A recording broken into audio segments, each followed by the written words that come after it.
মানিকগঞ্জে বাড়ছে তামাক চাষ। তামাকজাত দ্রব্য প্রক্রিয়াজাতকরণ বিভিন্ন কোম্পানির লোকজন কৃষকদের উৎসাহিত করায় মানিকগঞ্জে তামাক চাষে কৃষকদের আগ্রহ বাড়ছে। ধূমপান ও তামাকজাত দ্রব্য ব্যবহার নিয়ন্ত্রণ আইন অনুযায়ী প্রত্যক্ষ বা পরোক্ষভাবে কোনো তামাকজাত দ্রব্য বা তামাকের ব্যবহার প্রবর্তনের উদ্দেশ্যে কোনো ধরনের বাণিজ্যিক কার্যক্রম পরিচালনা করা যাবে না। একই আইনে বলা আছে, তামাকজাত দ্রব্য উৎপাদন ও এর ব্যবহার ক্রমাগত নিরুৎসাহিত করতে এবং তামাকজাত সামগ্রিক শিল্প স্থাপন, তামাকজাত ফসল উৎপাদন ও চাষ নিরুৎসাহিত করতে প্রয়োজনীয় নীতিমালা প্রণয়ন করতে পারবে সরকার।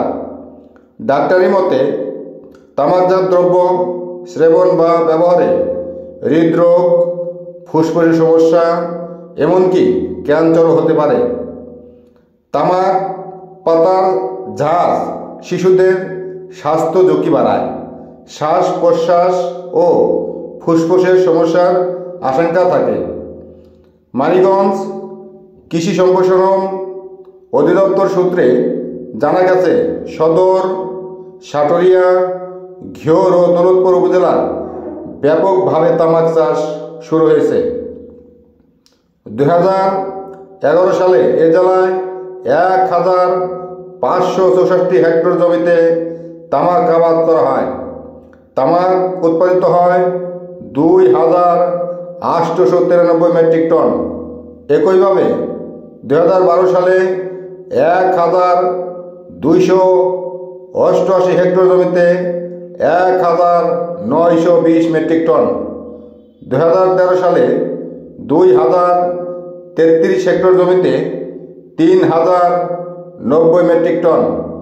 2014 সালে 2200 হেক্টর জমিতে 3410 মেট্রিক টন তামাক হয়।